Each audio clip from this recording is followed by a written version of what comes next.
Chapter 1. I Saw a Skull. Part 1.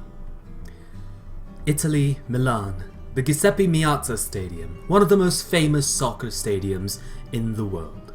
Something there was very wrong. There was no noise. There was always noise. Crowds of chanting fans, the shouts of vendors, of police struggling to maintain order. At this time of day, the stadium was never quiet. Especially on game day, and the hometown favourites were supposed to be playing their arch rivals to a sold-out crowd. Yet all 80,018 seats were empty. No one watching, no one playing. No one there at all. Only a terrifying stillness beneath the open sky. In that sky was a blimp, hovering overhead as if filming the game that was not being played. On the side of the blimp, in small, unobtrusive lettering, was written, Speedwagon. In the gondola, the blimp's staff looked down at the empty stadium nervously. They looked at each other and nodded. One of them spoke into a transceiver.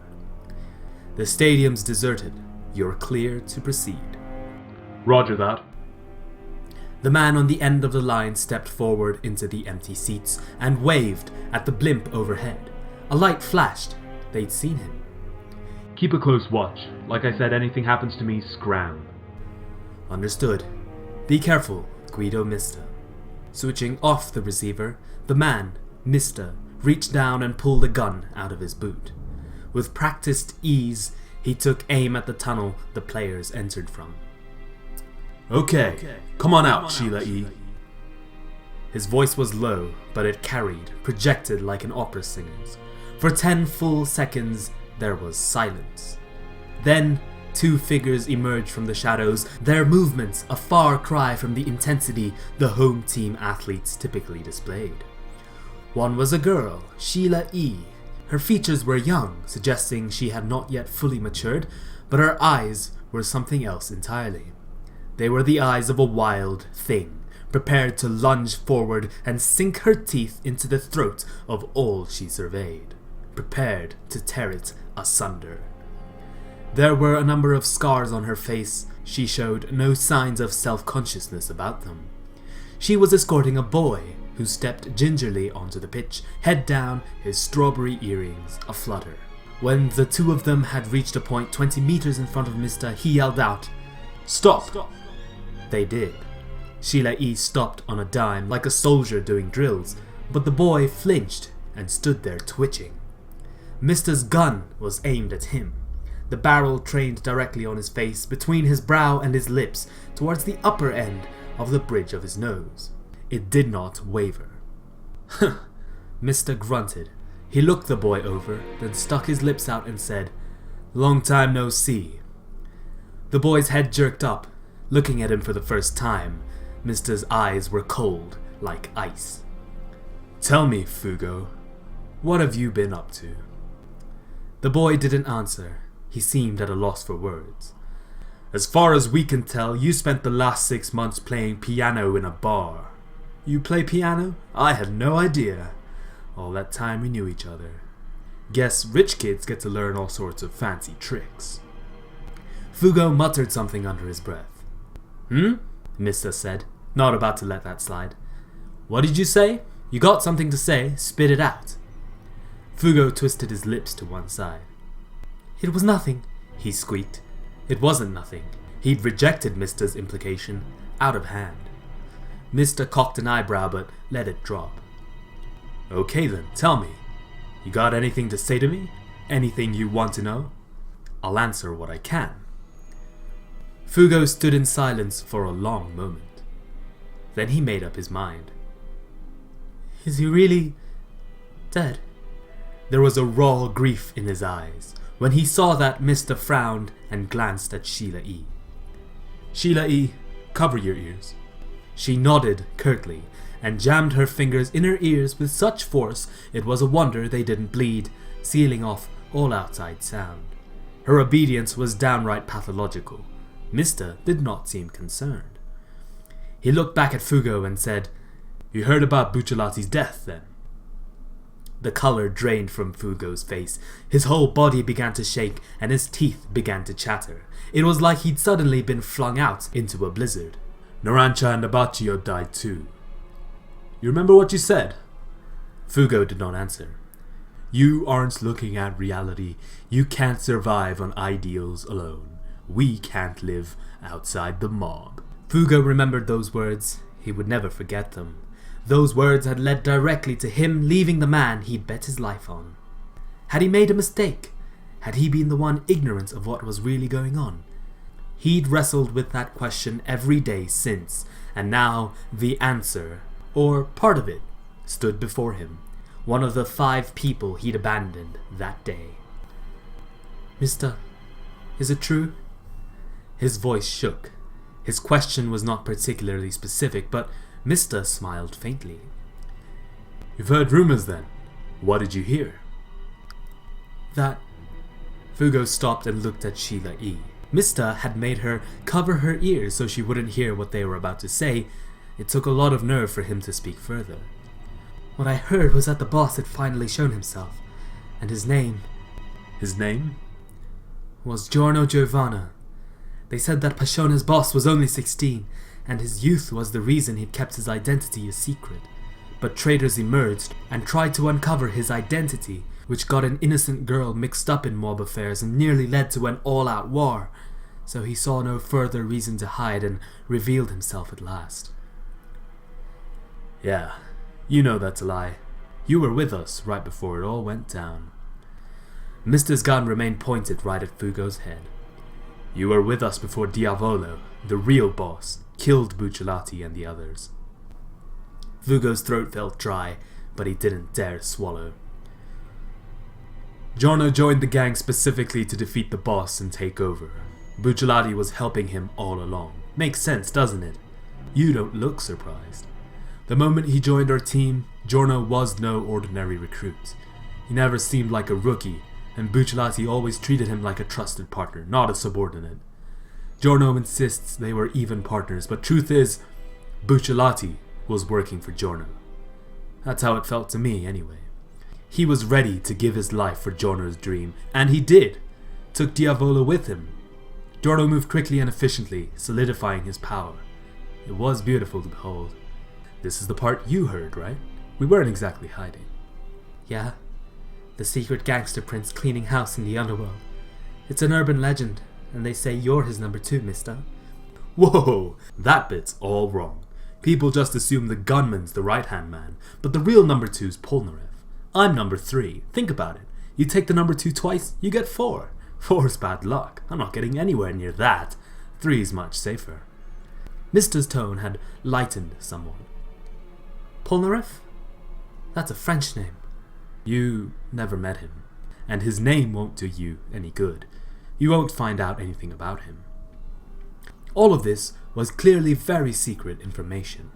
Once again, Fugo found himself wondering why he was here. It had all been too much for him. Killing the boss and taking over, that was insane. So he'd left Bucciolati's team. Then, last night, Sheila E. had found him, sent by the reformed Passione. He'd known this day might come, but hadn't expected this. They have more power than the old boss ever dreamed of. 6 months ago, Passione had been powerful as far as organized crime syndicates went. They had connections in business, on the force, in government. Bribes and coercion got them almost anything they wanted. But not this. Summoning him to a UEFA 5-star stadium like the Giuseppe Meazza meant turning away tens of thousands of rabid fans and postponing a match despite broadcast contracts with television stations around the world. That took power beyond any president, beyond anything the old Passione ever dreamed of. And the blimp above them belonged to the Speedwagon Foundation, one of the most famous research facilities in the world, not prone to granting favors to crime lords. Fugo had no idea how someone would contact them, but if they were here to research something, it must be me. Who else could it be? Fugo could feel Mister's eyes boring into him. Sheila E. was watching him too. Fugo, what do you think? Mister asked. Do you consider yourself a traitor? Did you heartlessly abandon Bucciolati in his hour of need? Does the guilt keep you up at night? I gotta admit, you may have been right. You didn't come with us, so you survived. I only survived because I'm a super lucky mega nice guy born under a blessed star, but you didn't have that to fall back on. You would never have made it. You had no shot at surviving the insane fight Diavolo and Giorno had. You were smart enough to see that. Always were. So on that point, we're cool. The problem is now. What do you intend to do? When Fugo said nothing, Mr. made a show of pulling his fingers out of his ears. Sheila E. followed suit with an audible pop and stood at attention, ready to fight at any second. Fugo, Mr. said quietly. Show your stand. Sheila E.'s eyes were even more like daggers. Fugo's face found a new shade of pale. Show us Purple Haze. Fugo grit his teeth but did as he was told. Fugo's body appeared to blur, then double like a heat haze. Then the double stepped forward. It was like his soul had stepped free of his flesh, moving of its own accord. A part of his personality given form, this was his stand. A patchwork thing, more zombie than man, eyes peeled wide and bloodshot. He called it Purple Haze. Another aspect of Fugo, a power all his own, one of the most fearsome in all the world. Purple Haze ground his teeth irritably, drool running down his chin. Fugo hated looking at him. It was creepy, too creepy. But Mr. did not flinch at the sight. So, Fugo, he said, quietly keeping his aim steady. You know why we called you to a place like this, in broad daylight, don't you? Fugo said nothing. Fugo, your stand is crazy dangerous. The killer virus your Purple Haze spreads rots anything it infects. They melt to death. There's no way to guard against it. No way to control what it infects. Indiscriminate, vicious, murder incarnate. Fugo remained silent. But I know that virus isn't fond of light. I know the range it spreads is only 5 meters. You know I know. I do. So, here, this place, this distance, this weather, your Purple Haze has no chance of fighting my pistols. The gun Mr. was holding was just an ordinary gun, loaded with ordinary bullets. But Fugo could see tiny little things floating in the air between them, like nasty little fairies. This was Mr.'s stand. The bullets he fired would follow unexpected paths, slip past all defenses, and strike where the most damage could be done. Fugo could spread his virus all he wanted, but Mr. was 20 meters away. It would never reach him. In an open field with the sun beating down, the virus would wither in no time at all and be harmless. No one else would get involved. Fugo alone was certain to die. And the girl. Fugo could feel Sheila's eyes drilling into his back. She was a sacrificial pawn. If he did anything unexpected, it was her job to throw herself at him. She knew the virus would infect her, kill her, but she would not hesitate to throw her life away. He'd known she would do that the moment he first laid eyes on her. She seemed like the type. There was no way out. I know, mister, Fugo said. He could hear his voice shaking, but he forced himself to speak. I know if he meant to kill me, he'd have done it by now. Ho? Mister raised an eyebrow. This isn't like you, Fugo. Once was when your back was against the wall, you'd snap and do something crazy. I gotta admit, when you decided not to follow Bucciolati, I was relieved. You snap at the wrong time, spread that virus around everywhere. We all die. That would be just dumb, yeah? He was insulting Fugo. That was clear, but even clearer, he's doing this deliberately, trying to wind me up. He wants me to fight him. Give him an excuse to shoot me. He's sure he can kill me before I hurt Sheila E. Fugo was sure now, sure about why he'd been brought here. He took a deep breath and said, Not everywhere. Huh? I can't spread the virus everywhere. There's only 6 virus capsules on Purple Haze's hands. I can only attack 6 times in a single day. You know this. Mr. narrowed his eyes. Fugo sounded calm. He'd worked it out. Then I'll ask again, Fugo. What are you thinking right now? I've never betrayed Passione. Have I, mister? I see. Mr. pursed his lips, then sighed. Those words were chosen carefully. You always were clever. You know what you have to do, don't you? How you can prove your loyalty to Giorno? Prove? To prove you aren't our enemy, go kill someone who is. If you can't, then we'll kill you. There was nothing false in his tone. It was not an empty threat, not false bravado. Simply the truth. An order. One delivered with authority. 6 months ago, when they were both low-ranking hoods, he could have never sounded this intimidating. He'd grown. The gulf between them was immense. Fugo's teeth wanted to chatter, but he forced them to lie still. He felt like a frog frozen in a snake's glare, but at least he had earned a stay of execution once again. This should have been a relief, but instead, Fugo found himself extremely out of sorts. Bitterness bubbled up inside him, and it was all he could do to keep it inside. It was a thorny bile that burned as if on fire, yet remained terribly cold. Purple Haze suddenly began to roar. The sound yanked Fugo's attention outward. Enough, Mista said, frowning. Put him away. Fugo allowed his double to slip back inside him. Behind him, Sheila E. snorted. You can't even keep your own thing quiet. Do you have no self-control at all? Fugo couldn't argue that. Don't start fighting yet, Mista said. You're going to be working together. Fugo blinked at him.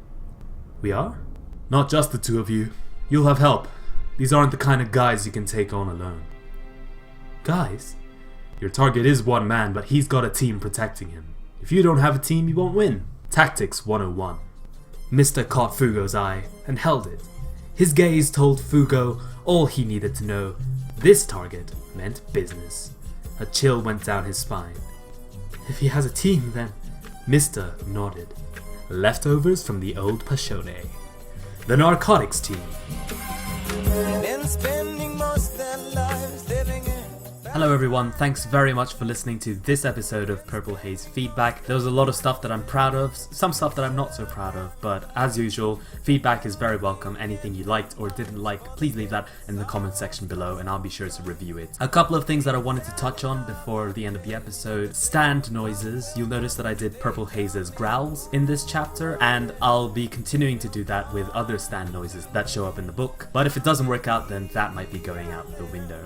The second thing is voices. I've been trying to discriminate between Mista and Fugo, the way they talk, mainly through pitch, because I don't want to give them accents because I suck at accents, like I'm absolutely terrible at accents. So tell me if it's difficult to discern which character is talking or whether it's narration, and of course I'll try and change things around depending on your feedback. So with all that being said, once again, thank you very much for listening. Be sure to give this video a like, share it around so it gets more exposure, and subscribe so you know when the next one is coming out. And I'll see you on the next chapter.